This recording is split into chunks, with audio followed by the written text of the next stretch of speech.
No venía aquí al cementerio del condado de Harris en años, pero definitivamente recuerdo el día de 2009 en el cual lo enterramos. Lo hicimos en la subsección de bebés del sector de niños del cementerio. Él estaba en un hermoso ataúd blanco de tamaño infantil porque estaba esquelético. Sabíamos cómo había fallecido y no se trataba de una muerte sencilla. Pasé 14 años intentando descubrir quién era ese niño. Es el último niño sin identificar que murió a manos de uno de los peores asesinos seriales de Estados Unidos, Dean Allen Core, también conocido como el hombre de los caramelos. Esta historia no ofrece redención alguna.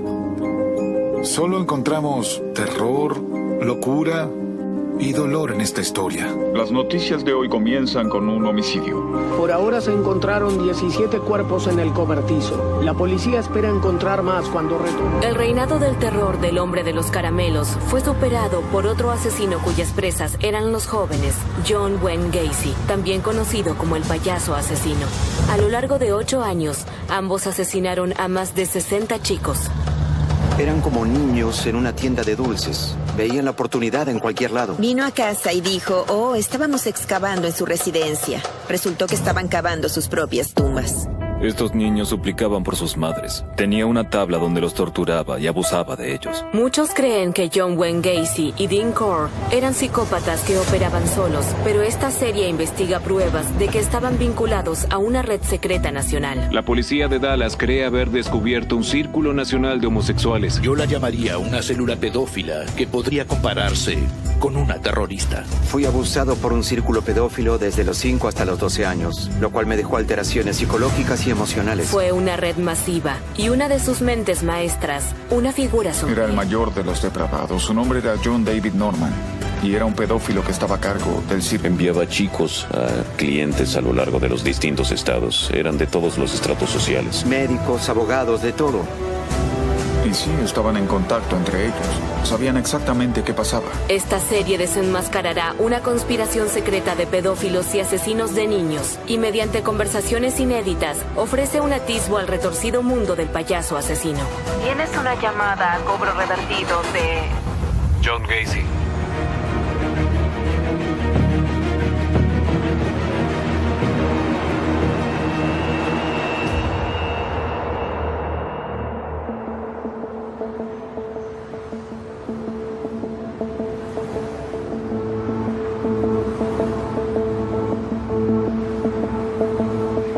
Hay toda una industria dedicada a los asesinos seriales en Estados Unidos. Incluso con toda la tecnología que ahora está a disposición para atraparlos de forma sencilla. Es desconcertante que esto haya escapado a los ojos de todos entre 1970 y 1973.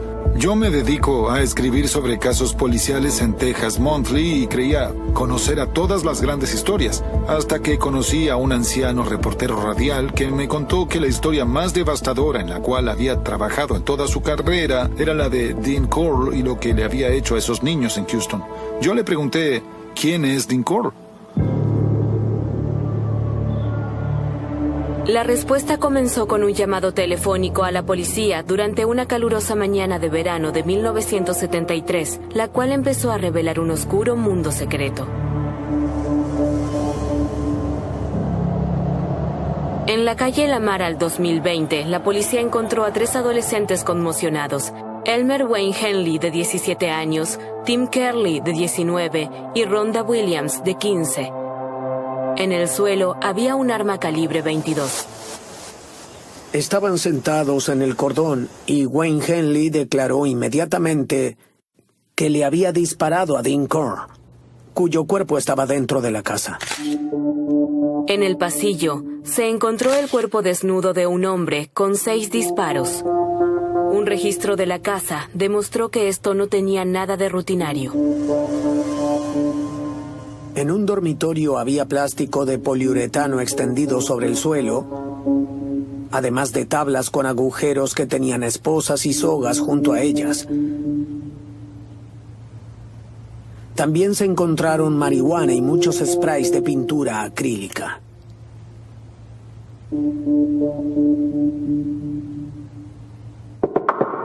Dean Core, de 33 años, parecía una víctima inusual. Trabajaba como guardavías en la empresa Houston Lighting and Power y era un rostro familiar del Heights. Su madre era la propietaria de la fábrica y tienda de golosinas del barrio. Yo estaba en 5º grado y mientras estábamos en el patio, alguien gritó "el hombre de los caramelos". Estos niños corrían como locos hacia la cerca para recibir golosinas. Yo me volteé hacia un amigo y le pregunté quién era el hombre de los caramelos y me contestó: "Oh, su familia dirige la tienda de golosinas que está a 4 calles". Dean Core era un hombre joven de contextura grande y hombros anchos. Tenía el cabello grueso y negro con patillas largas y era amigable. Siempre era bueno con los niños que iban a la fábrica de golosinas. Les regalaba algunas que su madre había hecho, como almendras dulces, delicias turcas o troncos de nueces. En algunas ocasiones los llevaba a pasear en su motocicleta. Era algo así como una especie de líder Boy Scout. No era alguien a quien la gente le tenía miedo. Entonces, ¿por qué un muchacho de 17 años del barrio alegaría que tuvo que matar al hombre de los caramelos en defensa propia? La historia que Henley le contó a la policía pintó una imagen muy distinta del tipo amigable del barrio. Estaban teniendo una fiesta allí. Se encontraban haciendo lo que en esa época se conocía como bolsear. Aspiraban spray de pintura acrílica a través de una bolsa para drogarse. Se drogaron tanto que se desmayaron. Al despertar, todos estaban atados con esposas, incluyendo a Wayne Henley. Henley le contó a la policía que el hombre de los caramelos tenía una obsesión secreta. Le gustaban los muchachos menores de edad. Core no tenía afinidad por las mujeres. Se había enojado mucho con Henley por haber llevado a la chica allí. Core quería tener sexo con el otro chico mientras Henley tenía relaciones con ella, a lo cual este último se negó. Henley dijo que Core lo amenazó con un arma, por lo que aceptó hacer todo lo que éste le pidiera. Henley lo convenció de que lo suelte de las esposas. Cuando logró eso, tomó una pistola de inmediato y le disparó. Parecía una historia increíble que podría haber terminado ahí. Una orgía de sexo y drogas que se salió de control. Sin embargo, lo que Henley les contó después fue un relato demencial. Así es cuando contó que Core les había confesado haber asesinado, torturado y abusado sexualmente de jóvenes, para luego enterrarlos en un cobertizo. Incluso dio nombres de algunos de los muchachos que dijo que Core la había matado. No le creí. Parecía una historia demasiado bizarra y ya había escuchado muchas cosas disparatadas que habían resultado falsas. Comenzamos a investigar esos nombres para ver si se trataban de personas desaparecidas o jóvenes fugitivos, y ahí descubrimos que algunos de ellos habían sido incluidos en esas categorías. Muchachos desaparecidos, cuerpos en un cobertizo. Henley dijo que podía llevarlos allí. Henley tenía una actitud fría. Era un chico muy inteligente y astuto. No mostraba emoción alguna con respecto a esto. Esa tarde, Henley llevó a la policía a la calle Silver Bell 4500 tras un viaje de 30 minutos. Encontramos el cobertizo, pero estaba cerrado. Tomé una herramienta para neumáticos del auto, con la cual rompí las bisagras de la puerta galvanizada. Ni bien abrimos la puerta, había un olor muy feo. En ese momento concluí que Henley tenía razón. Entonces le creí. Me di cuenta de que indudablemente había alguien muerto dentro de ese cobertizo. Ya había sentido ese olor en otras ocasiones. Observando por el suelo, detecté una parte del costado izquierdo que estaba agrietada y levantada. Ahí fue cuando tomé una pala y comencé a excavar junto con algunas personas. Encontramos el primer cuerpo entre 15 y 20 centímetros debajo del suelo. Se trataba de un muchacho envuelto en plástico. Ya estaba en descomposición, pero no llevaba mucho tiempo en el lugar. Sentí el olor al bajar del auto. Era como un gumbo negro en un cobertizo de aproximadamente 4x8. Era el olor más horrible que uno pueda imaginarse. Obviamente era algo nuevo para mí, ya que llevaba un mes en el departamento de homicidios cuando eso ocurrió. Algunos llevaban mucho tiempo enterrados, ya que eran solo esqueletos. Había cal. Y cuando uno se topaba con ella, sabía que había un cuerpo debajo.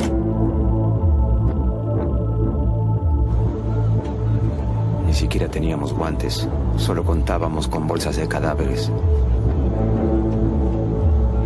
No hablamos mucho entre nosotros, excepto cuando se nos quedaba estancada una pala y sacábamos una línea de cal diciendo, bueno, aquí hay otro cuerpo.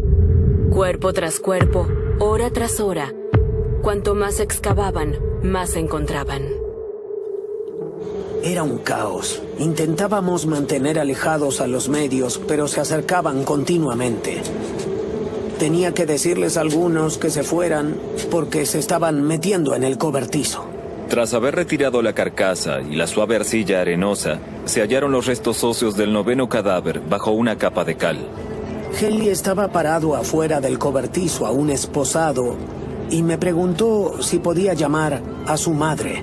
Una de las personas de los medios tenía un teléfono de auto. Soy Wayne. Sí, habla mamá, hijo. Mamá. Sí. Maté a Dean. Wayne. Mamá. Wayne, no me estarás hablando en serio. Sí. Oh, no. La única vez que lo vi expresar emoción fue cuando hablaba por teléfono con su madre en el cobertizo. Más allá de eso, era una persona fría. Henley creía que como había matado a Cole, todo había terminado. Sin embargo, era el principio. Los sangrientos detalles se dieron a conocer por todo Houston a través de las estaciones de televisión. Esta noche en Houston, Texas, la policía está desenmascarando los horrendos detalles de una masacre. Se hallaron 12 cuerpos y se teme que haya más. Henley dijo que los homicidios tuvieron lugar en una cámara de torturas de esta casa y que mató a Cole ayer a la tarde en defensa propia tras una fiesta sexual que involucró inhalación de pintura. Mientras escondía su rostro dentro de un patrullero, Henley habló con el reportero John McAlvin. ¿Qué quería él que hicieras? Quería pagarme para que yo encontrara gente, se la llevara, lo auxiliara a hacer lo que quería, la matara y lo ayudara a enterrarla. Se dieron a conocer los asesinatos y todos conocíamos a algunas o muchas personas en quienes esto repercutía. Fue una noticia que hizo mucho ruido para quienes vivíamos en el Heights y creíamos que era un barrio seguro. Era un típico barrio de clase trabajadora, como tantos otros en Estados Unidos.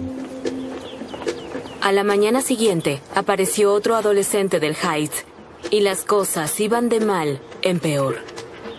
David Brooks fue al departamento de policía de Houston junto a su padre. El joven de 18 años dijo que Henley no estaba contando todo. Reveló que Cole no actuaba solo y que Henley no era un inocente espectador, sino un participante voluntario. Ahí fue cuando Henley decidió contar la verdad. En horas más tardes de hoy, la policía dijo que Henley, quien ya estaba implicado en los 12 asesinatos, confesó haber participado en 25 de 30 homicidios. Esta noche la policía irá a otro sitio en el lago Sam Rayburn, a unos 161 kilómetros de distancia para buscar más cuerpos. Durante ese atardecer en el lago, en el bosque cercano a una cabaña de los padres de Cole, la policía desenterró 4 tumbas más. No parecía haber final alguno a la vista. Henley dijo, bueno, hay algunos cuerpos más y están en High Island. Por lo tanto, se hizo un viaje en masa hasta ese lugar, en donde Brooks y Henley se sentaron en una duna de arena. Los reporteros se acercaron, les hicieron preguntas y les tomaron fotos. Ambos observaban y señalaban dónde recordaban que se habían enterrado cuerpos. Había jóvenes familias allí y niños con cubos y palas excavaban en la arena. Fue la escena más extraña y surreal que uno pueda imaginarse. Yo estaba allí cuidando a Henley y Brooks, mientras los otros detectives y otros agentes buscaban los cuerpos. David Owen Brooks estaba muy callado, mirando a la nada. Yo intenté conversar con él algunas veces, pero como no me daba respuesta, me di por vencido. En cambio, sí hablé bastante con Elmer Wayne Henley Jr.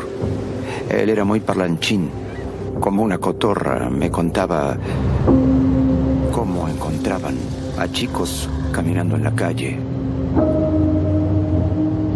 Les decían, hey, ¿quieres ir a una fiesta? Tendremos una. Les ofrecían dinero, alcohol, o les prometían que iba a haber chicas. Henley explicó que la fiesta se transformaba en algo diferente al ingresar a la casa. Henley me dijo que Cole tenía una tabla para torturar, en donde ataba a los muchachos y los abusaba sexualmente. Los dejaban irse y ellos volvían en más de una ocasión, hasta que llegaba el momento en el cual se cansaban de ellos y los mataban. Henley me contó que yo no sabía lo difícil que era estrangular a alguien. Eso me dejó anonadado. Contó que cargaban los cuerpos en una furgoneta. Así los sacaban de la casa, para luego enterrarlos o dejarlos en el cobertizo. Luego comenzaron a llevarlos al lago Sam Rayburn o a High Island. Iban todos juntos.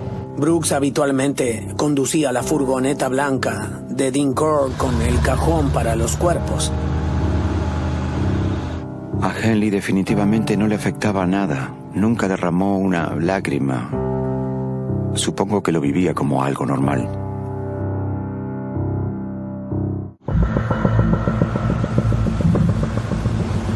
Henley y Brooks no solo convencían a adolescentes para que se subieran a la furgoneta. Al llegar al apartamento, ayudaban a atarlos con una correa a la tabla de las torturas. Amordazaban sus bocas, ataban sus manos y los ubicaban en posiciones para que Dean pudiera tener sexo con ellos. Lo que hacían era tan cruel como lo que hacía Cole. Se trataba de una máquina de matar brutal y calculadora. ¿Cómo hizo Cole para comprar el silencio de ambos? ¿Y cómo nadie en Heights se dio cuenta de lo que pasaba? Sigo siendo el mismo redactor hace 30 años. Esta historia no ofrece redención alguna. Solo encontramos terror, locura y dolor en esta historia. Hasta hace unos días, el público jamás había escuchado sobre Dean Allen Core. Ahora se lo cataloga como el sospechoso de homicidio más conocido del estado. 6 días después de que Wayne Henley matara a Dean Core, la policía desenterró los cuerpos de 27 muchachos, 17 del cobertizo, 6 de la playa y 4 del lago Sam Rayburn. Esta orgía de asesinatos fue la peor en la historia estadounidense. Pensé en esto cada noche durante mucho tiempo. Incluso hoy sigo pensando en el tema y si pudimos encontrar todos los cuerpos o no. Los desesperados padres de chicos desaparecidos desbordaban con llamados al departamento de policía. Cuando fuimos a buscar reportes de chicos desaparecidos, había 40 o 50 de ellos. Contactamos a padres, pedimos registros dentales. Fueron identificados por los cinturones o las zapatillas que usaban. En ese entonces no existía el ADN. En la morgue, la oficina del forense trabajaba día y noche. Las familias esperaban recibir aviso de novedades. Personalmente tuve que ir a la morgue todos los días. Fue una experiencia horrible porque ni bien bajaba del elevador, el olor a cuerpos en descomposición era abrumador. No sé cómo los forenses trabajaban en ese entorno. Era devastador cuando uno tenía que dirigirse a la familia para decirle, se identificó a su hijo como una víctima. Era horrible. Una de las primeras víctimas identificadas fue David Hilligis, de 13 años, desaparecido hace más de 2 años. Los Hilligis gastaron miles de dólares en detectives privados y avisos en periódicos clandestinos para buscar a su hijo y un vecino que había desaparecido junto a él. Temía desde un comienzo que algo les había pasado, pero naturalmente, junto a nuestros miedos, teníamos la esperanza de que regresaran. David y Mali, su amigo de 16 años, desaparecieron a plena luz del día. Mali y David fueron a nadar a la piscina local. Esos lugares estaban abiertos hasta agosto o septiembre. Quisieron ir a divertirse allí y hacer lo que quisieran. Y sin embargo, desaparecieron. Ambos muchachos estaban descalzos con sus trajes de baño. Se los vio por última vez subiéndose a una furgoneta blanca. Henley estaba tan metido en su actividad que llevaba a sus propios amigos a que conocieran a Cole y fueran asesinados. David Hillgist vivía calle abajo de la casa de Henley. Mark Scott lo había invitado a una de sus fiestas de cumpleaños. Homer García había estado en la misma clase de conducir. Todos ellos, todos habían desaparecido y habían sido asesinados y sus padres iban conduciendo por la noche buscándolos. Wayne Henley incluso había colgado carteles que la señora Hillgist había hecho para buscar a David y Mali. Los colgó por el barrio, habiendo sido responsable de sus secuestros ante todo. Mali había trabajado para Dean Corll en la tienda de golosinas durante un breve periodo de tiempo. Esto me revuelve el estómago. Es muy espeluznante y doloroso que haya tenido una relación tan cercana con ese hombre. Había preguntas dando vueltas. ¿Cómo pudo haber pasado todo eso bajo las narices de todos? ¿Y cómo podía ser que el responsable fuera el tipo a quien todos llamaban el perfecto caballero, el hombre de los caramelos? Dean Corll creció en Indiana y en Tennessee. Su padre era electricista. Llegaron a Texas en 1962 y abrieron una tienda de golosinas. Dean fue a la preparatoria en donde tocaba el trombón en la banda. Era querido, tenía buenas notas y había chicas que gustaban de él. Estuvo en el ejército, en donde se volvió un experto en operaciones de radio. Regresó a Houston, trabajó para su madre y se convirtió en el hombre de los caramelos. Ella se divorció y se casó con un marino mercante, y él fue el que le dijo: hay algo que está mal con Dean. Creo que tiene algunas tendencias homosexuales. Sin dudas le gusta rodearse de otros muchachos. Su madre se enojó tanto por eso que decidió divorciarse del marino mercante, cerró la fábrica de golosinas y se mudó a Colorado. Ella había asumido que Dean, con quien tenía un gran apego, se iría con ella. Pero él le dijo: me quedaré en Houston trabajando en la empresa Houston Lighting and Power como guardavías. Por primera vez estaba solo y tenía un apartamento. Y ahí fue cuando ocurrió algo que lo desató. Corll se sintió libre para actuar en base a sus oscuros deseos y atrajo a 2 adolescentes del barrio para formar parte de su máquina de matar. Cuando Brooks y Henley se involucraron, las golosinas se transformaron en fiestas sexuales y marihuana. Brooks era un chico de unos 12 años que iba a la fábrica de golosinas. Y él ya conocía a los Corll desde hacía mucho tiempo. Y pasaba el rato allí porque no tenía un padre que lo vigilara, mientras que su madre estaba contenta de que tuviera un lugar a donde ir. El padre de Brooks le dijo: Dean es el primer hombre adulto que conozco que no se rió de ti. ¿Qué tal, chicos? Corll vivía en los apartamentos de Yorktown, que es un lugar en donde muchos jóvenes solteros dejaban sus huellas en los negocios y en la economía de Houston. Ahí fue donde él llevó a David Brooks, un joven de actitud distante y lleno de granos, a quien muchos chicos burlaban por su aspecto. Tenía cabello rubio largo y usaba gafas muy gruesas.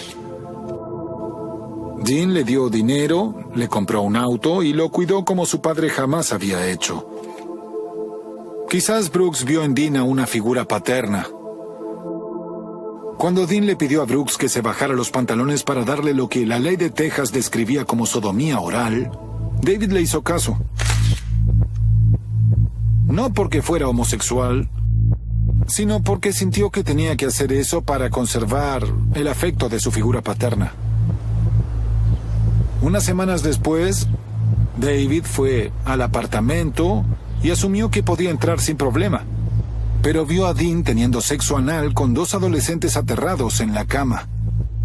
Él le dijo que se fuera. Posteriormente, Dean le contó a David que había asesinado a esos muchachos y los había enterrado en un cobertizo. Luego le dijo que esa era su actividad y que si le llevaba muchachos, le pagaría $200 por cada uno. Así fue como Brooks comenzó a traer chicos hacia la furgoneta diciéndoles: hey, tenemos marihuana y cerveza. Y uno de esos muchachos fue Elmer Wayne Henley, quien provenía de un hogar de padres separados al igual que David, por lo que terminó siendo partícipe de ello, ayudando a llevar a otros muchachos a la furgoneta o al auto para conducirlos a alguno de los apartamentos de Dean. Cole era tan querido por los padres de estos chicos que ellos lo invitaban a sus casas. La madre de Henley invitó a Dean a cenar y él se tomó su tiempo para arreglarle el auto. Ella estaba muy al tanto de que su hijo Wayne estaba juntándose con Dean Cole y no le molestaba en absoluto.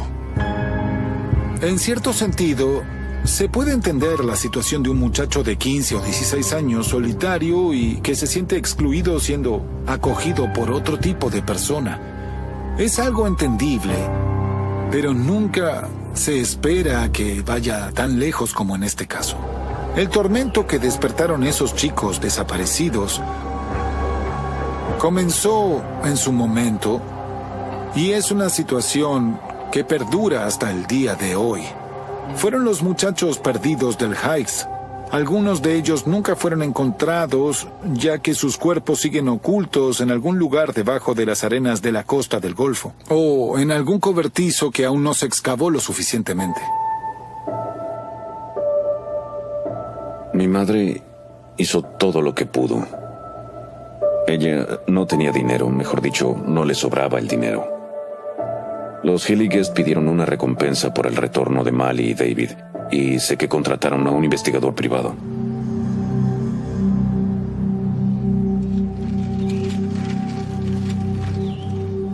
Dean Cole murió hace casi 50 años, pero lo que le hizo a Mali Winkle, de 16 años, aún atormenta a su hermano Ben. Era un buen chico y también un buen hermano. Yo siempre quería pasar el rato con Mali, estar con él. Salíamos a correr y hacíamos las cosas típicas de los chicos. Dormíamos en la misma habitación y él me cuidaba lo mejor que podía. Siempre se aseguraba de que yo no me metiera en problemas. ¿Cómo te llamas? Mali Winkle. ¿Mali Winkle? ¿De qué ciudad eres? Houston. Pero, como en el caso de muchos de los otros chicos asesinados, la familia de Ben quedó destruida. Cuando yo tenía 8 años, mi mamá perdió todo. Era una madre soltera que trabajaba en turnos de 12 horas. Pasábamos mucho tiempo solos.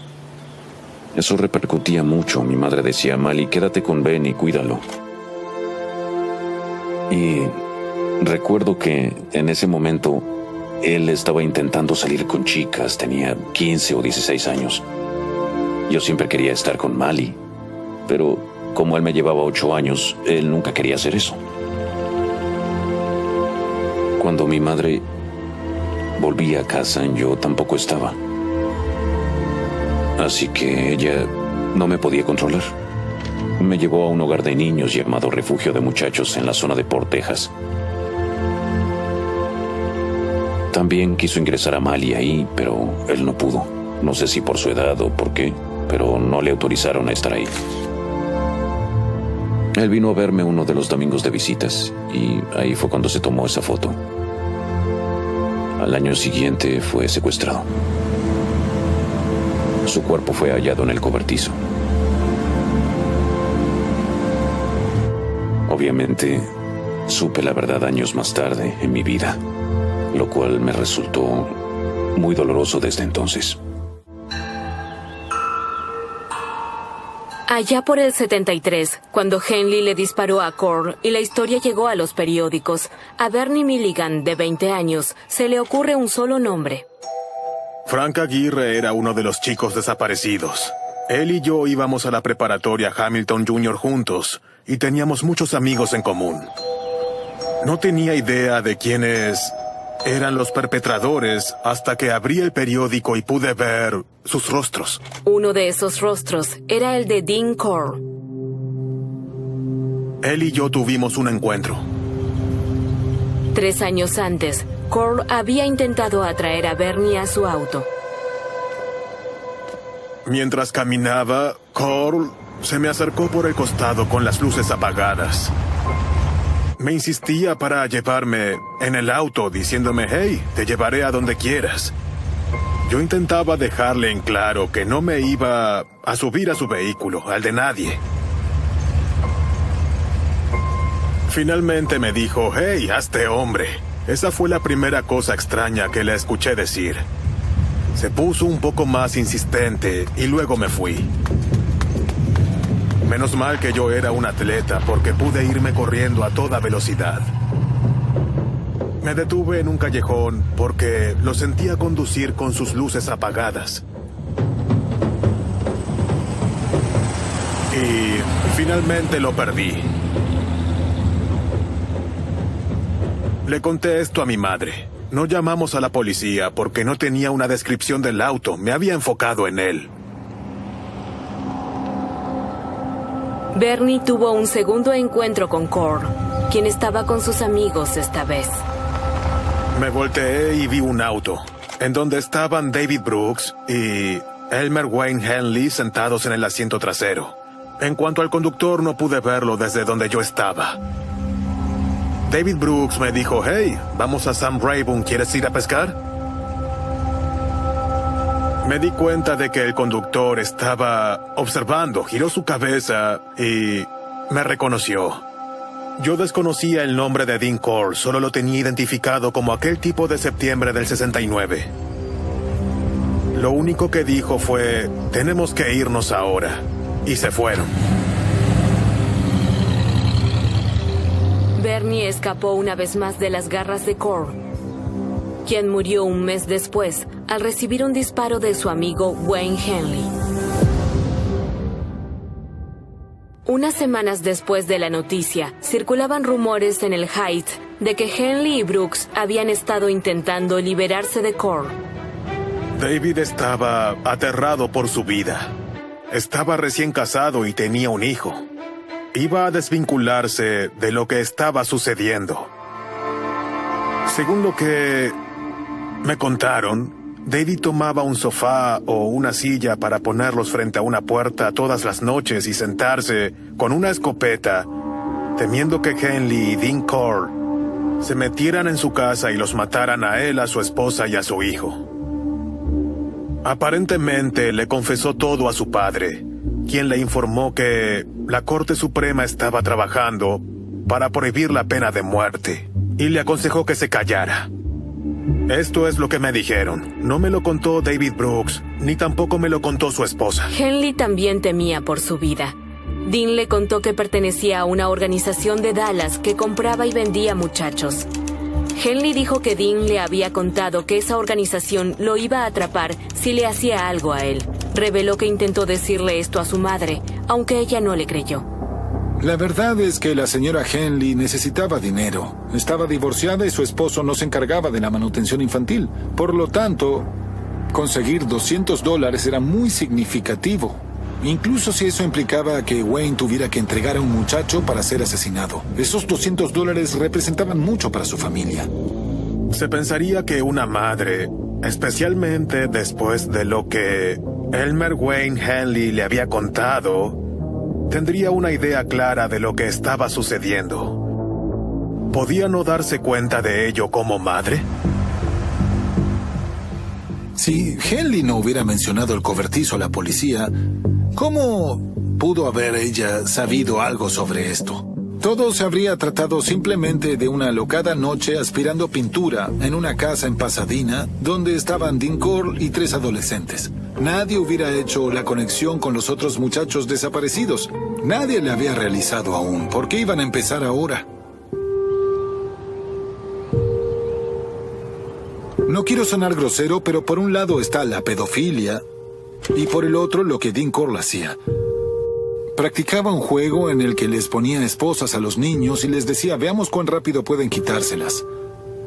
Comenzaba el juego así y luego le entregaba las esposas a otro muchacho, quien no podía quitárselas, y ahí empezaba todo. Es muy difícil hablar de esto. Yo he cubierto muchos delitos. Y cuando veo que cosas tan depravadas ocurrían en lo que hoy es un hermoso vecindario yuppie, me parece algo imposible. Me cuesta imaginarlo.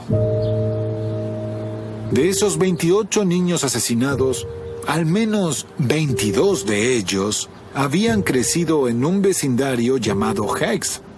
11 de ellos iban a la misma escuela preparatoria.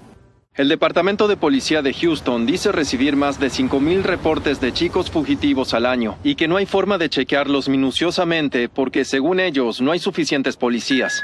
Entre 1971 y 1973, más de 400 niños fueron reportados desaparecidos en el Heights, una zona de 3 kilómetros de ancho y 5 de profundidad. Era una época diferente. Los chicos se la pasaban haciendo dedo. Algunas de esas víctimas hacían autostop. Era la época de sexo, drogas y rock and roll. Era un momento extraño en Estados Unidos porque había muchos chicos que desaparecían. Al mismo tiempo, había algunos que se escapaban y otros que querían ver cómo era la otra parte del mundo. En aquel entonces, ser un fugitivo no era delito, ni una prioridad para la policía. La división juvenil se encargaba de los fugitivos y los menores de edad desaparecidos, y estaba separada de homicidios. Ellos estaban en el 4º piso y nosotros en el 3º. Los informes de delitos de los oficiales de policía eran frecuentemente manuscritos. De hecho, según estaba estipulado, hacíamos todos nuestros informes en máquinas de escribir. Había quizás solo 2 o 3 máquinas eléctricas para las 100 personas de toda la división. Jimmy Glass, de 14 años y una de las primeras víctimas, desapareció en diciembre de 1970. Se lo había visto por última vez yéndose de una misa. Jimmy Glass se había escapado de su casa con anterioridad durante un muy breve periodo. Cuando se le asignó ese caso al oficial de la división juvenil y este descubrió eso, él cerró el expediente deduciendo que se había escapado otra vez. Cosas así pasaron una y otra vez. La situación estuvo mal manejada y, a medida que iba habiendo cada vez más dolor, el resentimiento contra la policía iba en crecimiento. Tenemos los datos estadísticos para saber cuántos fueron reportados como desaparecidos y vemos que no hay nada durante ese periodo que indique un patrón. De hecho, tuvimos incidentes mucho más graves en algunos de los otros distritos.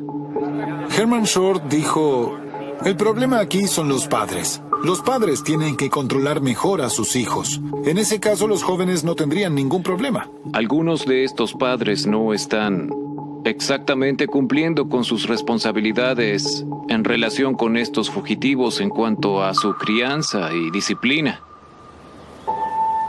Estos padres iban al departamento de policía de Houston y decían, mi hijo no es alguien que se escape de su casa. Había empacado sus cosas y estaba listo para irse de vacaciones familiares al día siguiente. Desapareció y algo horrible le pasó.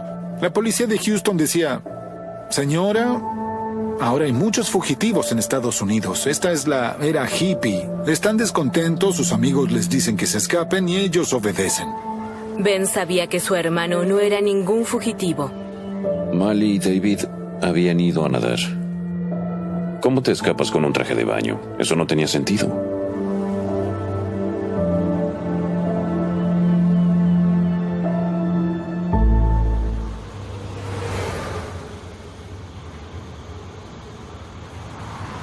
Hay que tener en cuenta que ninguna persona que haya estado involucrada en este caso, lo haya investigado o haya leído sobre él, podrá olvidarlo. Nadie que haya tenido contacto alguno podrá desprenderse de esto. Jamás podrá hacerlo. Yo almorcé con un detective que había hecho algunas investigaciones iniciales de los asesinatos. Él estaba comiendo un filete de pollo frito y comenzó a describir el olor del cobertizo cuando se desenterraban los cuerpos. En ese momento bajó el tenedor y su rostro se puso blanco y no volvió a comer ni un bocado durante todo el resto del almuerzo. Así de asqueado estaba por un recuerdo de 40 años antes. 40 años. Todavía podía oler esos cadáveres. Conforme al derecho de Texas, Elmer Wayne Henley enfrentaba una condena máxima de cadena perpetua por cada uno de los 6 homicidios. Tras menos de una hora de deliberación, se regresó a la pena máxima, 6 condenas consecutivas de 99 años. 9 meses después, David Owen Brooks fue condenado por un asesinato, el estrangulamiento de Billy Ray Lawrence, de 15 años. Recibió cadena perpetua. Con Core muerto y sus 2 cómplices tras las rejas, los asesinatos en masa de Houston fueron desapareciendo de los titulares. Aún faltaban años para que comenzara la fascinación de Estados Unidos por los asesinos seriales, pero para muchos de los familiares, el dolor dura toda una vida. Todo esto destruyó a mi madre. El homicidio de él no pagó todo lo demás. Hizo el sacrificio definitivo. Decidió dejarme en el refugio de muchachos y perdió a su otro hijo. Él era un chico muy inocente. No había tenido chance alguna.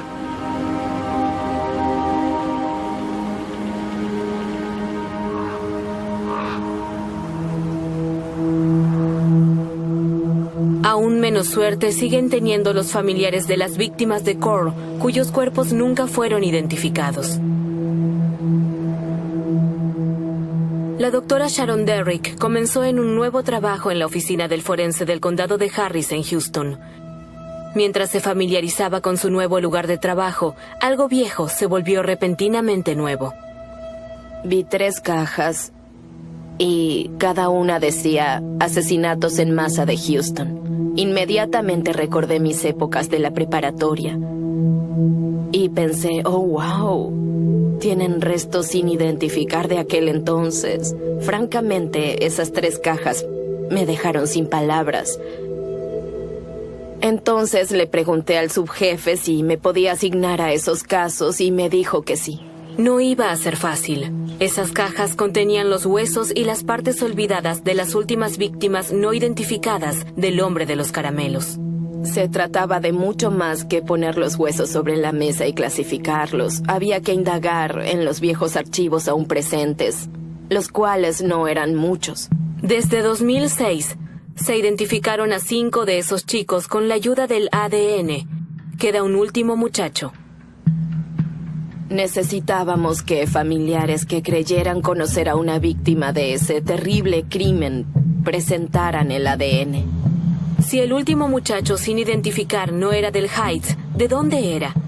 Había muchachos desaparecidos en todo Estados Unidos y a cientos de kilómetros, un monstruo similar acababa de comenzar a operar a plena vista. Simplemente no había sido atrapado aún. Cuando John Wayne Gacy, el payaso, comenzó con su masacre en Chicago, se terminó descubriendo que tenía a muchos chicos en el sótano de su casa. Y uno se preguntaba si él no era nada más que una imitación de Dean Core. ¿Qué tal, chicos?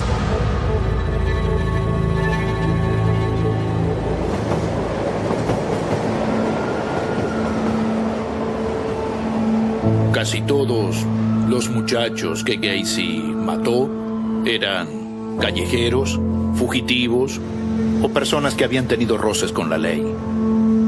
El problema de Gacy llegó cuando eligió a un buen chico.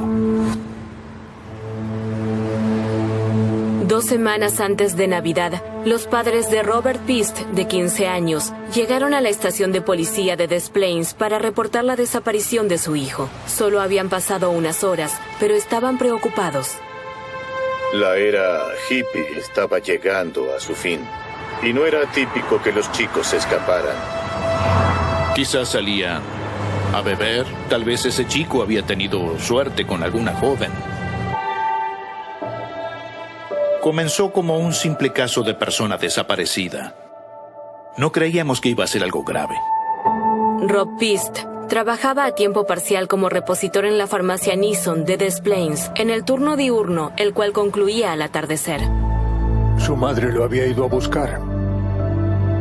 Era el cumpleaños de su madre, por lo que sé, iba a ser una celebración. A la hora del cierre le dijo a su madre que iba a hablar con un tipo por un trabajo, iba a regresar, pero nunca lo hizo. La familia Pist estaba inflexible, porque Rob no iba a dejar a su madre esperando, especialmente en su cumpleaños. Sabían que Rob había hablado con un hombre llamado John Gacy, pero no podían encontrarlo ni descubrir nada sobre él. El oficial que recibió a la familia tomó el reporte y lo llevó a la división juvenil. Muchas veces, los muchachos desaparecidos no eran ingresados como tales de inmediato, pero a él le pareció que había algo diferente en este caso. Aún así, se les dijo a los Pist que no podía hacerse nada hasta la mañana siguiente. Un reporte de persona desaparecida requiere un periodo de 24 horas de espera para que la policía comience a investigar.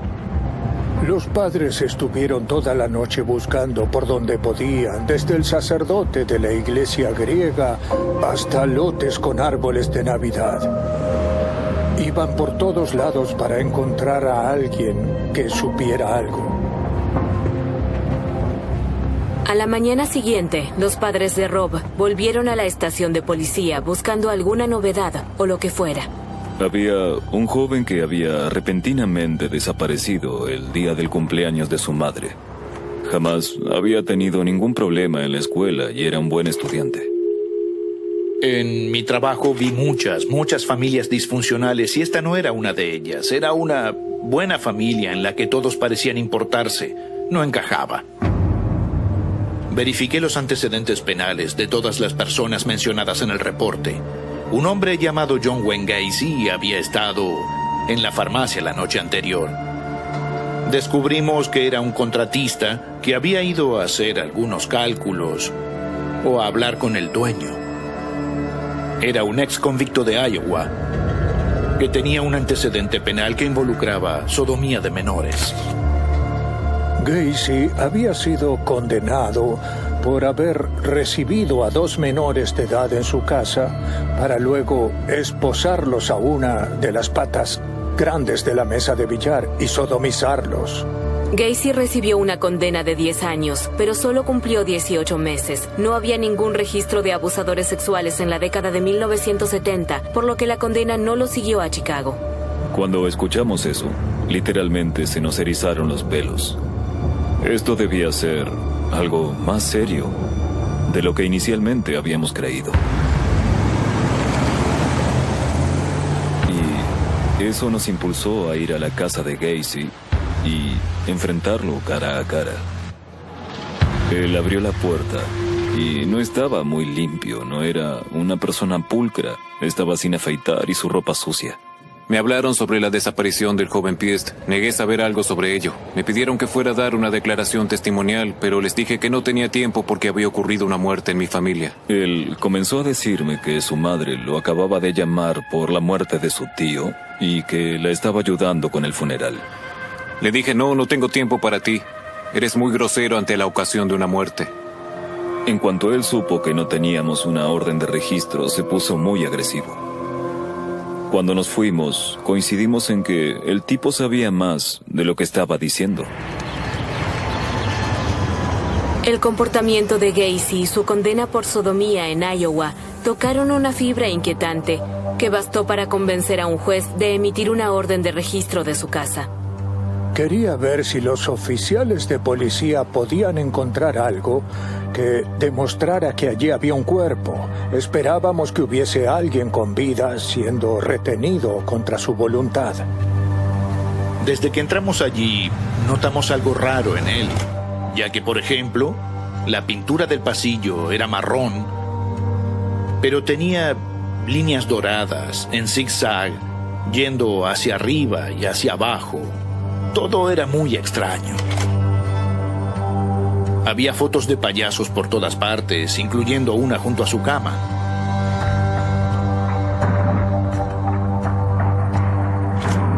Además, había basura acumulada en cada rincón.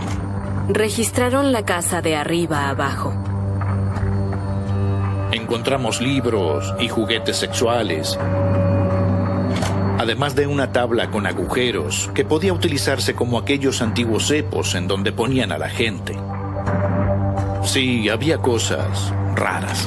En un armario de la habitación delantera encontraron una trampilla que conducía a un entrepiso. El lugar era sucio y apestoso. La capa freática estaba muy elevada en ese barrio, por lo que la bomba de sumidero funcionaba constantemente y la tierra estaba embarrada. Por lo tanto, buscábamos un montículo de tierra por si había enterrado a alguien. Pero no encontraron nada. Sin embargo, otros objetos encontrados en la casa despertaron preguntas sobre el contratista suburbano. Un recibo de la farmacia Nissan, esposas, varios juegos de llaves de autos y muchas placas policiales. Encontramos varias joyas, tarjetas de identificación y licencias de conducir que no pertenecían a Gacy. El caso de Rob Pist estaba dando un giro más grande y perturbador. Ahí nos comenzamos a dar cuenta de que estábamos ante algo más grande que la desaparición de un muchacho. Joyas, anillos de la escuela preparatoria, pulseras de identificación, licencias de conducir y docenas de placas policiales. Todas esas cosas se hallaron en la casa del contratista John Gacy y ninguna le pertenecía. Al mismo tiempo, no había señales de Rob Pist.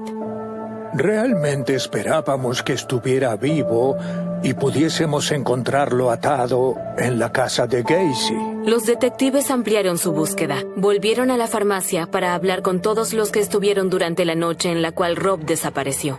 Hablando con algunas personas, nos enteramos de que él se había ido a encontrar con John Wayne Gacy para una solicitud de empleo. Gacy estaba en una empresa contratista llamada PDM, Pintura, Decoración y Mantenimiento. Le ofrecía un trabajo de verano por $7.50 la hora. Era un chico de 15 años, ansioso por cumplir 16 y comprarse un auto. Había una joven llamada Kim trabajando en el mostrador cerca de la puerta delantera. Tenía frío, por lo que tomó prestada la bella y nueva chaqueta de plumas de Robert. Cuando salió a ver a Gacy, le dijo: Kim, dame mi chaqueta. Le dijo: me iré con este tipo a llenar una solicitud. Muchas de estas personas no habían notado nada sospechoso. No había ninguna razón para pensar que él no iba a volver a casa. A pesar de la condena de Gacy por sodomía en Iowa, el contratista suburbano de 36 años parecía un hombre de negocios agradable y trabajador. Los vecinos y sus socios realmente lo querían mucho. Gacy armaba fiestas los 4 de julio de cada año, a donde la gente iba. Allí había un quién es quién de la policía de Chicago. Era un organizador de desfiles para el alcalde de Chicago y el jefe democrático del distrito electoral. Se trataba de un ciudadano modelo. Si sales a la calle y les pides que te digan la verdad, nadie te dirá que John Gacy les hizo algo malo. Nadie de mi barrio puede decir nada malo sobre John Gacy. Era alguien muy activo en los negocios y la política. En un momento hubo un desfile por el Día de la Constitución Polaca, a donde fue la primera dama de Estados Unidos, Rosalind Carter. Él subió al escenario con ella y ambos están en la misma foto. Era un payaso registrado que dedicaba parte de su tiempo yendo a hospitales y entreteniendo a niños. Se hacía llamar Pogo, el payaso, y se lo tomaba en serio. Aquí en Estados Unidos, cuando te conviertes en payaso o te haces miembro de la Asociación de Payasos, registras tu nombre y tu rostro para que nadie más pueda utilizar el mismo maquillaje y hacerse llamar Pogo. En otras palabras, nadie más puede vestirse igual que yo y hacerse llamar Pogo. Sin embargo, una investigación del pasado de Gacy reveló una imagen diferente que la del ciudadano modelo de Chicago. Interrogamos a gente en Springfield y también en Iowa, donde había vivido. Él no se graduó de la preparatoria y se fue a trabajar a Las Vegas para una empresa de ambulancias. Su trabajo allí consistía en ir a buscar cadáveres para entregarlos a las funerarias correspondientes.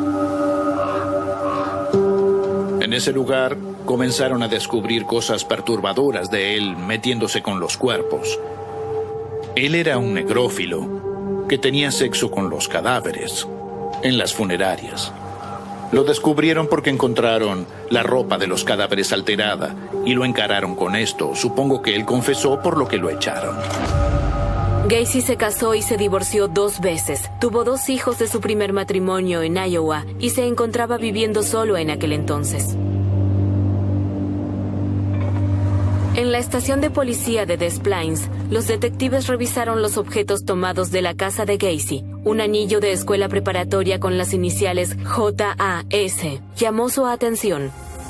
Trabajábamos con la desaparición de Rob Pist y de repente hallamos un anillo de escuela preparatoria con iniciales inscriptas. Descubrimos que posiblemente pertenecía a John Sick. John Sick, de 19 años, era de Des Plaines, pero estaba viviendo en Chicago cuando desapareció un año antes, en enero de 1977. Hablamos con su madre y nos dijo que sí, él estaba desaparecido, además de su automóvil y su televisor. Habíamos visto un televisor en la casa que podía coincidir. Empezamos a investigar a otros muchachos desaparecidos. Encontramos una lista de empleados y comenzamos a investigarlos, lo cual nos llevó a descubrir que muchos de ellos también estaban desaparecidos. ¿A cuántos otros chicos les habría ofrecido lo mismo que a Pist, diciéndoles, ven conmigo y te haré ganar el doble de tu sueldo actual? El nombre de Gacy había aparecido más de media docena de veces en informes policiales de Chicago, relacionado con cuestiones como secuestro, violación y agresión. La policía de Chicago había investigado sin llegar a nada sustancial en esos casos. Todo se dio vuelta en ese momento.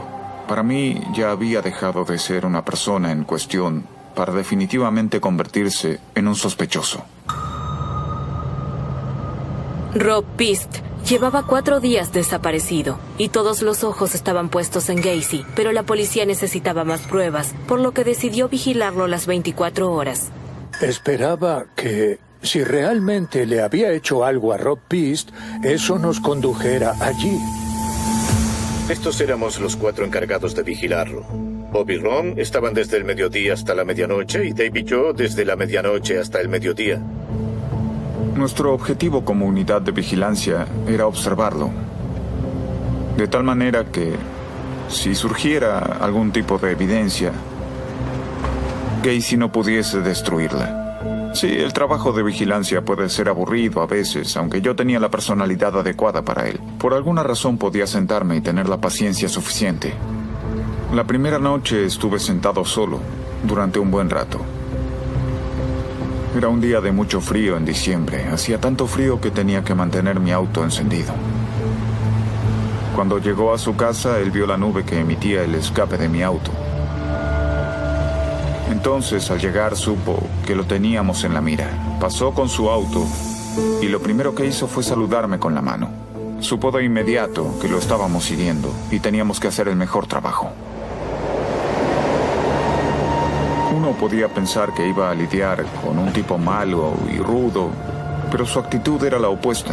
Él nos daba la bienvenida. Cuando lo seguíamos a bares, nos compraba cervezas. Cuando iba a restaurantes, nos invitaba a su mesa y desayunábamos con él. Parecía un gran tipo, y se lo veía muy preocupado por Rob Pist, diciendo que iba a hacer cualquier cosa para ayudarnos, como someterse a un detector de mentiras. Estaba muy preocupado. De hecho, mis compañeros y yo nos teníamos que hacer recordar que debíamos mantenernos alertas. Llevaba a los oficiales allí, y ninguno de ellos podía decir que me había visto actuando de forma violenta. Ninguno podía decir que mi actitud hacia ellos había sido despectiva. Hubo una vez en la cual estábamos siguiendo a Gacy a las 2 o 3 a.m. Había ido a verificar un lugar de trabajo. En su camino de vuelta a casa pasó por un barrio homosexual y se quedó mirando a un tipo que caminaba por la calle. Entonces se volteó por completo para mirarlo. Se notaba que realmente Quería hacer algo, pero no podía porque estábamos muy cerca de él.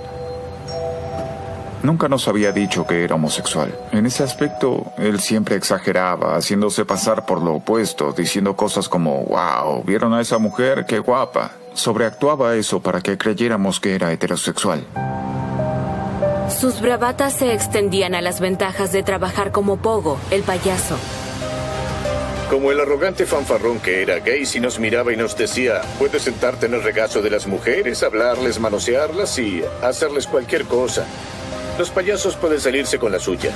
Además nos comentó, los payasos también pueden salirse con la suya tras cometer un asesinato.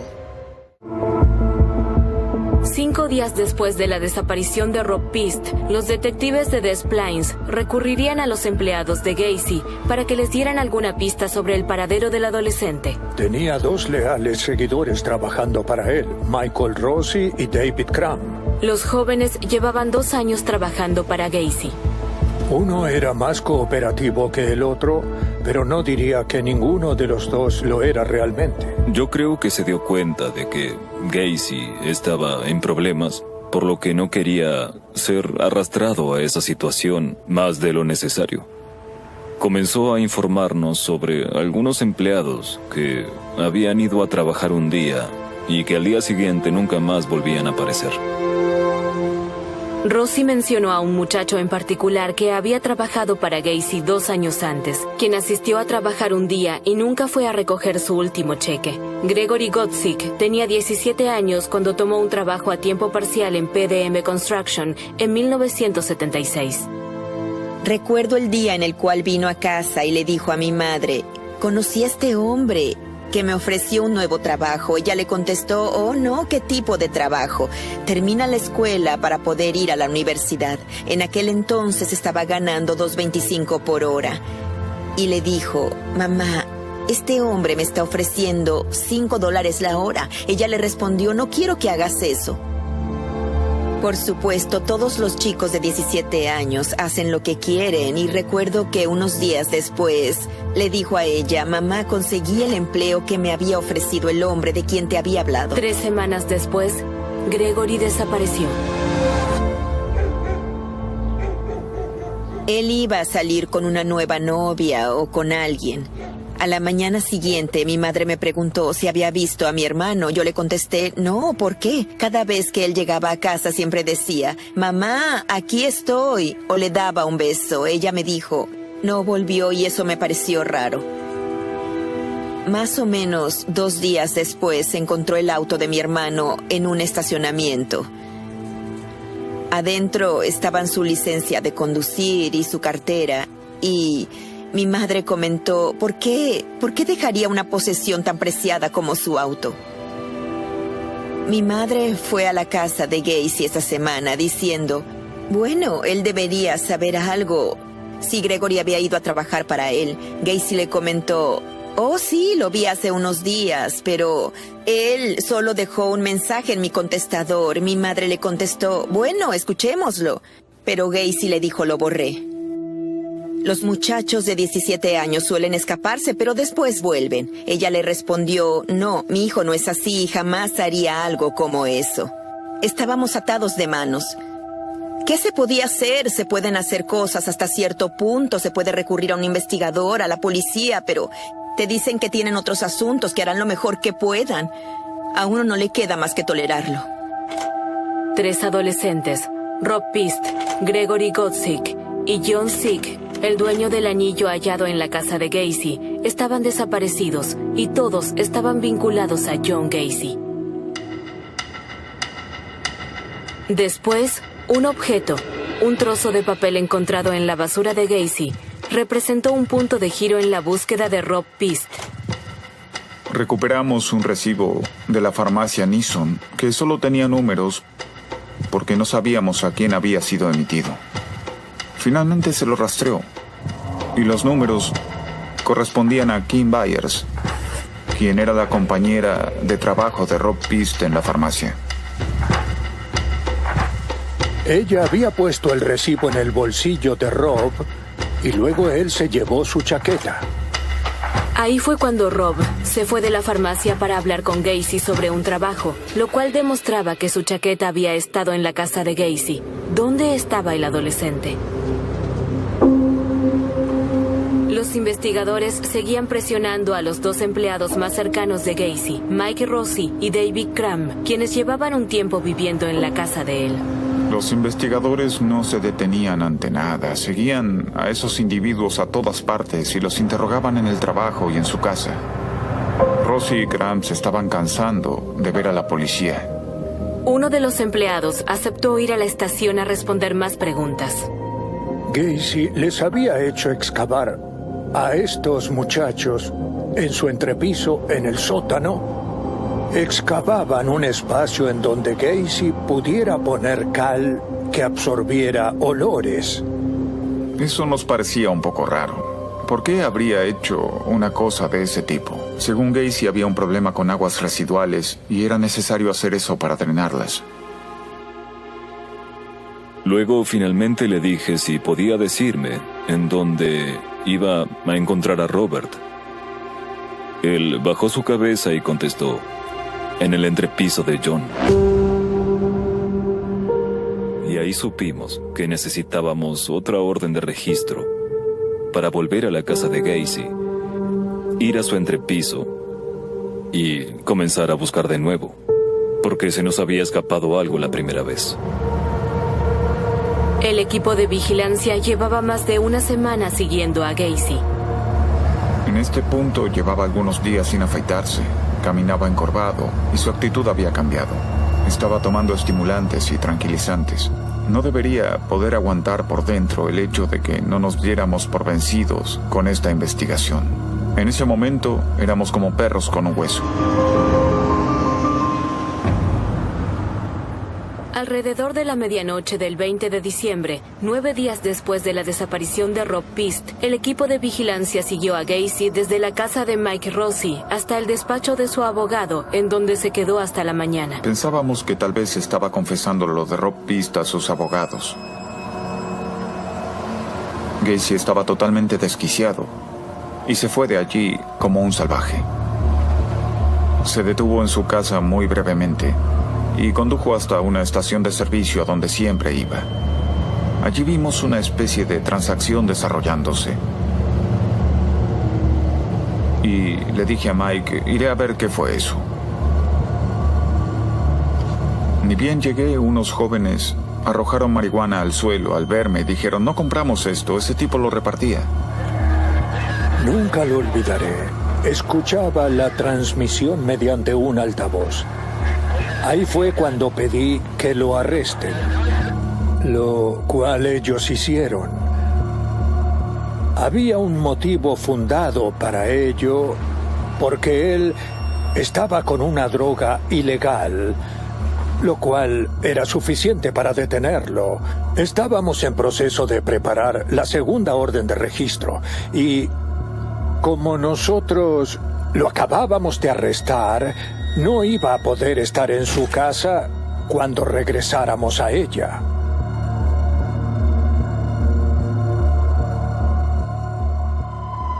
Desenterrar esos cadáveres era molesto para uno porque estabas retirando el cuerpo de otro ser humano y había más.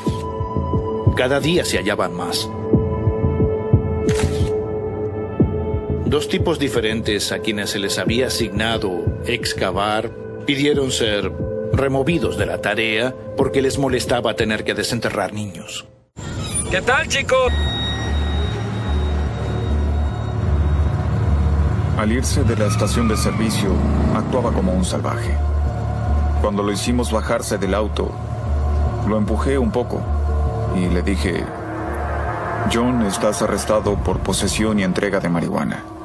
Él no contestó nada, su mirada estaba en blanco.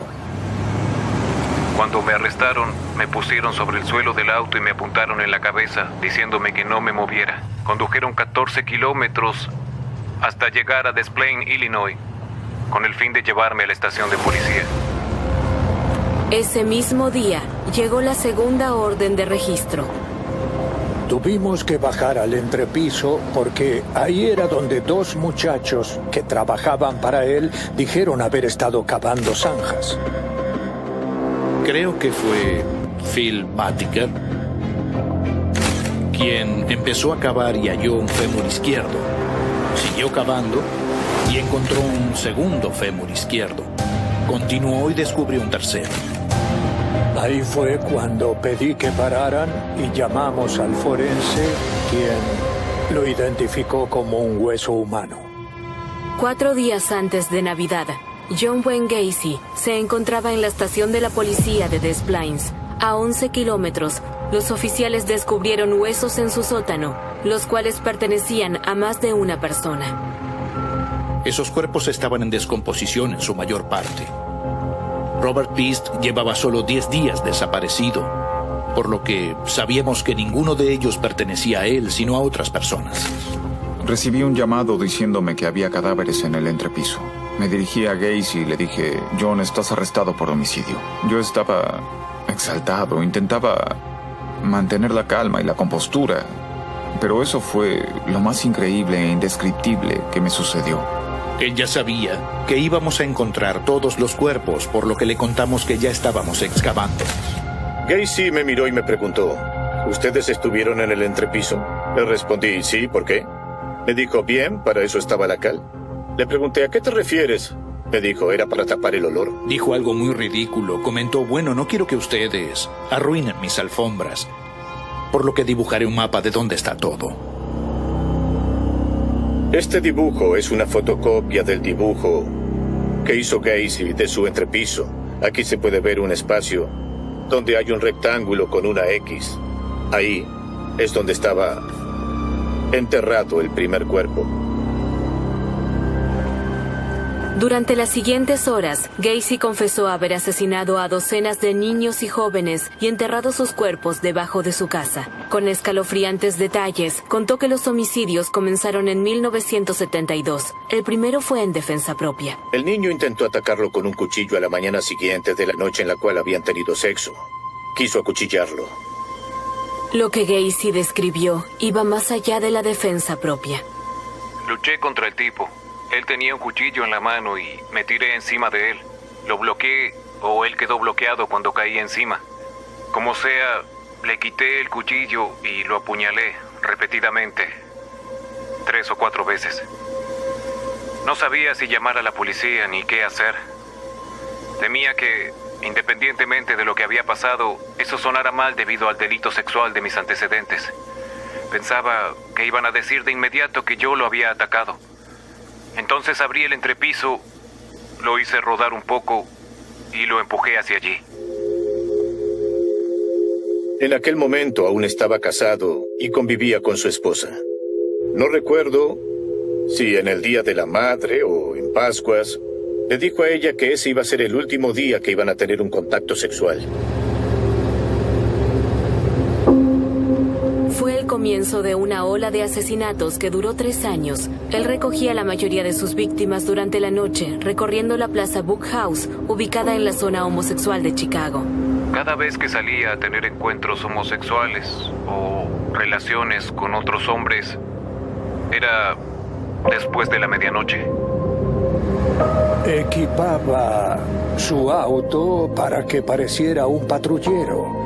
De esa manera podía parar a chicos y hacerlos subirse al vehículo. Esa seducción era parte de su bien planeada rutina.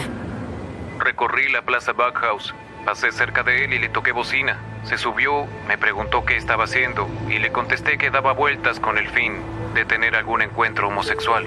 Luego me dijo que fuéramos a beber algo y le pregunté a dónde quería ir y fuimos a mi casa. Una vez que los tenía en el auto, iba a su casa. Allí les daba alcohol y drogas a los chicos, además de entretenerlos con el truco de las esposas, el mismo que había utilizado Dean Allen Core, el hombre de los caramelos, con sus 29 víctimas de Houston tan solo unos años antes. Hacía preguntas sobre las fotos de payasos sobre la pared y el tema de las esposas. Por lo tanto, lo esposé. Le dije que podía ganar dinero siendo sodomizado, pero no quiso, no le interesó. Abrí sus pantalones para ver cómo estaba, pero no lograba tener una erección. Y tenía miedo porque creo que le salían lágrimas de los ojos o algo así. Inconscientemente esos jóvenes se esposaban ellos mismos. Una vez que estaban incapacitados, él hacía el truco de la soga.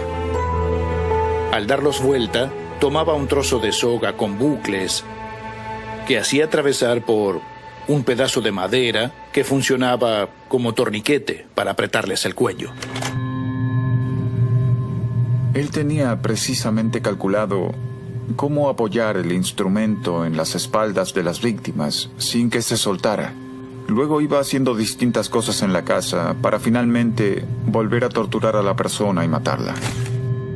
Intentábamos mantener tanta calma como fuera posible mientras escuchábamos cómo había torturado a esos jóvenes. Esto hizo que se me pararan todos los pelos.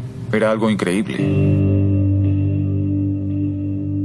Gacy admitió haber violado y asesinado a más de 30 jóvenes en su casa desde 1972 hasta 1978. Esto le resultaba frívolo a él, quien solo lo vivía como un juego. Siempre uso la palabra juego. Yo practicaba un juego que consistía en poner a prueba a la gente y empujarla al límite, y en el cual cuando yo no podía controlarla, tenía que atarla con una soga al cuello para frenarla o detenerla.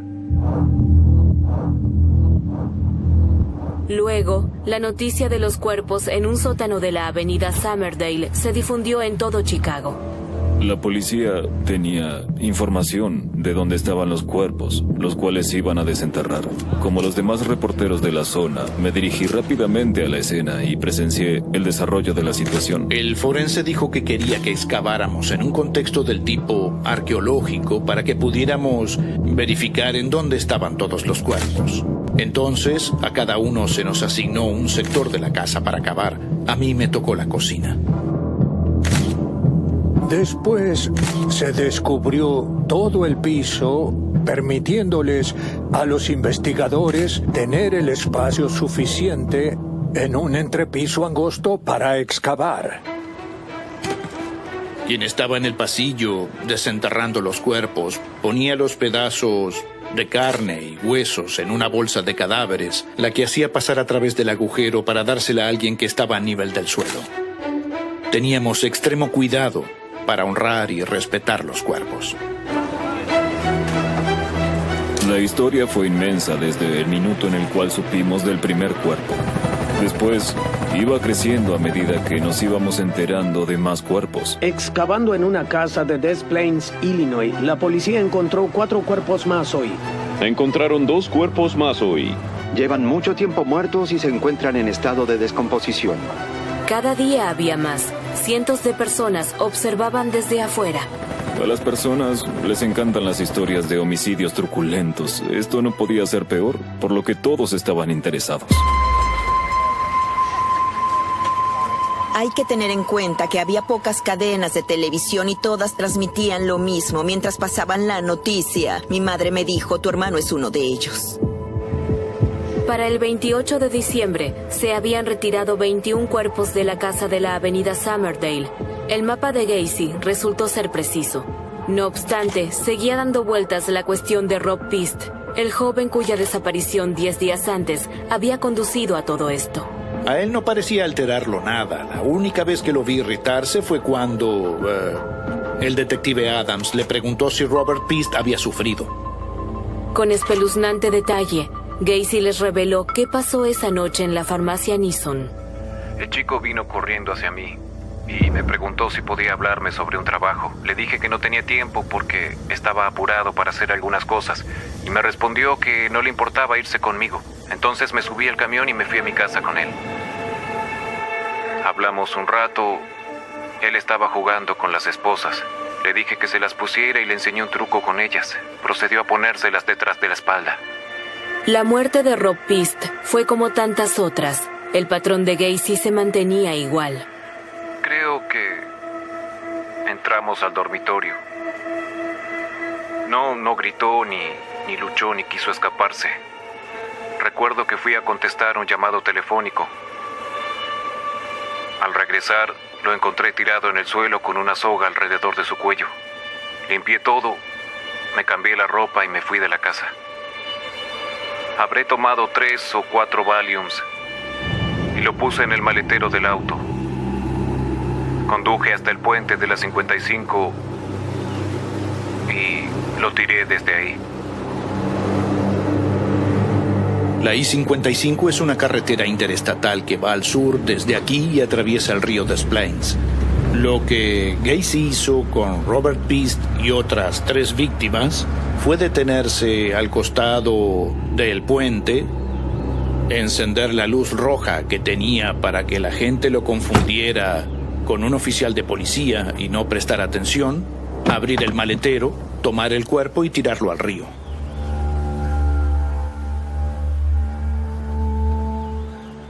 Se hallaron 29 cuerpos en su casa y 4 en el río. Todos eran jóvenes que habían sido violados y estrangulados.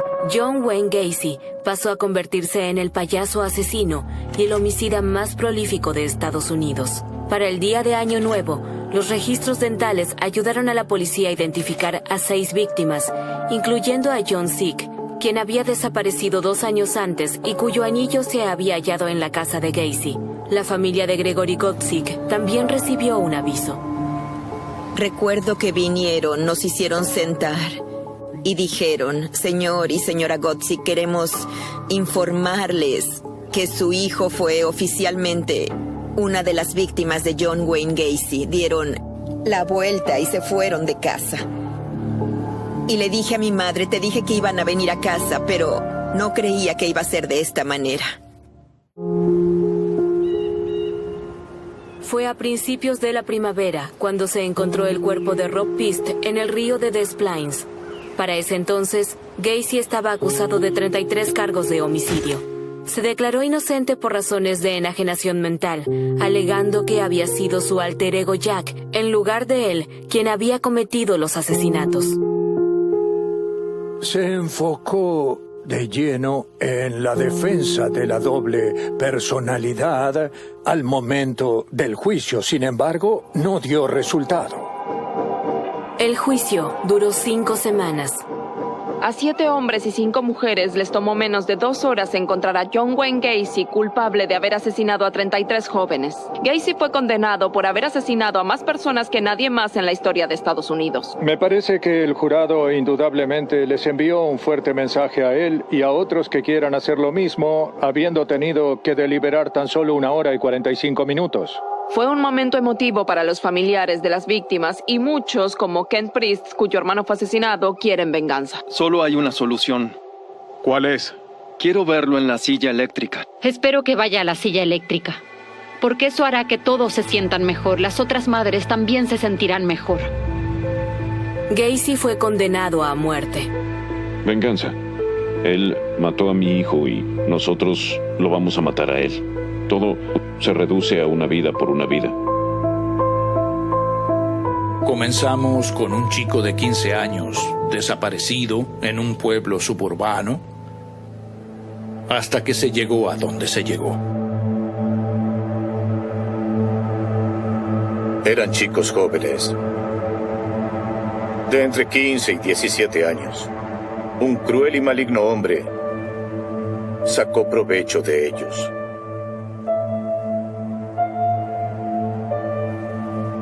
Además de lo que le hizo a sus víctimas, afectó a mucha gente. Una madre, un padre, un hermano, una hermana, y quizás más que eso, como a amigos. Toma eso y multiplícalo por 33.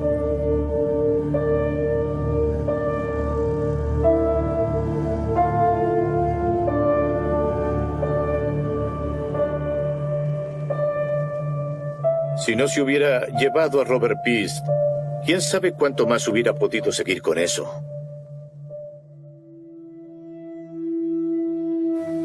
Mi padre era muy religioso, muy católico. Siempre estaba con los rosarios. Dijo, Dios nunca me hubiera hecho esto, pero me lo hizo. Desde ese entonces mi padre nunca volvió a la iglesia. Jamás.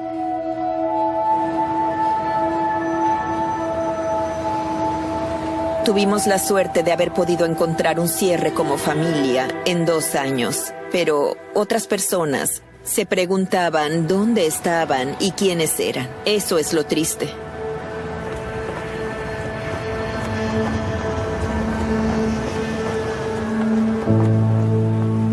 Crecí en Chicago. Y no había una sola persona en esta zona que no supiera sobre los asesinatos de Gacy. El teniente Jason Moran era un niño en 1978, cuando se desarrolló la ola de asesinatos más infame de Chicago. Al convertirse en el jefe de la unidad de casos abiertos del condado de Cook, jamás hubiera imaginado que el del payaso asesino iba a estar entre ellos. El teniente Moran me vino a decir, hey, ¿sabías que el caso abierto más grande es el de Gacy? Fue condenado por muchos casos, pero hubo 8 muchachos que nunca fueron identificados. En 2011, con la tecnología del ADN a su disposición, el teniente Moran se propone identificar a esos últimos 8 jóvenes. En cuanto anunciamos la reapertura del caso, fue absolutamente abrumador, porque solo había 8 personas. Había 8 víctimas sin identificar, por lo que 8 familias buscaban a su ser amado desaparecido. En pocos días, recibimos más de 100 llamadas de familiares de personas desaparecidas de todo el país. Y yo me estaba convirtiendo en un archivo nacional de chicos desaparecidos de los 70s. El payaso asesino y el asesino serial Dean Allen Core, el hombre de los caramelos de Houston, abrieron los ojos de Estados Unidos a una pesadilla escondida en su propio patio. Cuando te dedicas a hacer investigaciones penales durante una cierta cantidad de tiempo, sabes que hay más cosas detrás de un caso que las que se escuchan en los tribunales o los medios. Y había mucho más. Gacy y Core eran 2 partes pequeñas de algo mucho más grande. Una red oculta que se extendía por todo Estados Unidos. ¿Tienes lápiz y papel? Claro, déjame agarrarlos. Está bien. Bueno, genial. John David Norman. Fecha de nacimiento 17 de octubre de 1927. En 1990 recibió una condena de 2 a 5 años por abuso sexual pervertido. Era un tipo que no paraba. La redada de anoche condujo a la policía a cajas de fotos de jóvenes disponibles para hombres más grandes con el fin de actividades homosexuales. Había una gran cantidad de perversión.